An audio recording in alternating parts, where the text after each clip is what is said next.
I still remember the day my house stopped feeling like a home. The walls were the same. The furniture had not moved, but something inside me was already gone. She stood there calm, confident, prepared, while I stood silent, confused, broken. She had already decided. I was still trying to understand what went wrong. The papers were signed. The words were spoken. And just like that, my life was divided into before and after. She took the house. She took the savings. She took the car. She took the routine we had built for years. She took the holidays, the photographs, the friends who chose sides. Even the silence felt like it belonged to her. What she left me was not much. A small rented room, a mattress on the floor, and a heart that felt heavier than everything she carried away. At night, I stared at the ceiling, not asking why she left, but asking how I failed so completely. How a man can lose everything without losing his breath. People told me to be strong. They said time heals. But time does not heal when every second reminds you of loss. Time only teaches you how to live with the pain. I watched her life from a distance. New clothes, new smile, new confidence. She looked free, and I looked like a man erased. A man whose name still existed, but whose purpose had disappeared. Courtrooms are cold places, not because of temperature, but because emotions do not matter there. Only decisions do. I sat there listening, as my life was explained by strangers, reduced to numbers and dates, reduced to what could be taken. When the judge spoke, it felt final, like a door closing forever. No echo, no return. She did not look at me when it ended. She had already moved on, while I was still standing in the ruins, trying to remember who I used to be. The first year after the divorce was survival. Not living, not dreaming, just surviving. I worked during the day and collapsed at night. Some evenings I did not turn on the lights Because darkness felt honest. I avoided mirrors because the man looking back was not someone I recognized. His eyes carried a weight no one could see. Friends slowly disappeared. Some did not know what to say. Others chose comfort over loyalty, and I did not blame them. Loneliness teaches you things. It strips away illusions. It shows you how much of your identity was borrowed from someone else. I had built my life around being a husband, and when that role was taken away, I did not know who I was without it. There were days I thought about giving up, about letting go completely, not because I was weak, but because I was tired. Tired of pretending I was okay. Tired of explaining myself. Tired of carrying memories that refused to fade.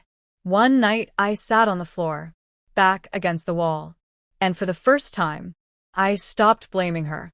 I realized something painful. I had given everything to the marriage, except myself. I had ignored my dreams, delayed my growth, silenced my instincts, all in the name of peace. And when she left, she took what I handed over willingly, but she could not take what I had forgotten to build. That night something shifted. Not suddenly, not dramatically, but quietly. I started waking up earlier, not because I had somewhere to go, but because I wanted to move forward.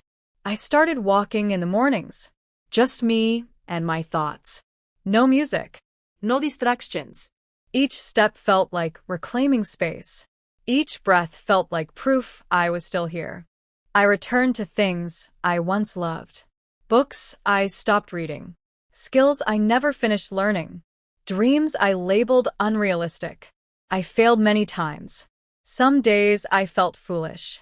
But failure felt better than emptiness. Months passed. Then years. Slowly people started seeing me differently. Not because I told them my story, but because I carried myself differently. My voice became steadier, my posture stronger, my silence confident.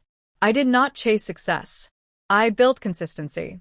And consistency changed everything. Work opportunities came. Not overnight, but one honest step at a time. I moved out of the small room, into a place that felt earned. Every piece of furniture. Chosen by me for me. I laughed again. Not loudly, but genuinely. One afternoon, I received a message. Her name on the screen. After years of silence, she asked how I was. A simple question, with heavy history. I stared at the phone for a long time, not because I wanted to respond, but because I realized something important.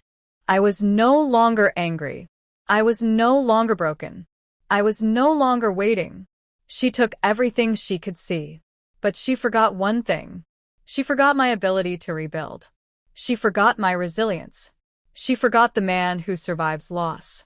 I replied politely, briefly, without emotion. And when I put the phone down, I felt light, not because she reached out, but because I no longer needed her to. That was the moment I understood. Losing everything was not the end. It was the beginning of becoming whole. She took the house, but I built a home within myself. She took the money, but I learned value. She took the title of wife, but she could not take my future. Some losses are actually gifts, wrapped in pain, delivered through heartbreak. And some people leave, not to destroy you, but to make space for who you are meant to become. I did not win in court. I did not get everything back, but I gained something far greater. I gained myself, and that was the one thing she forgot to take.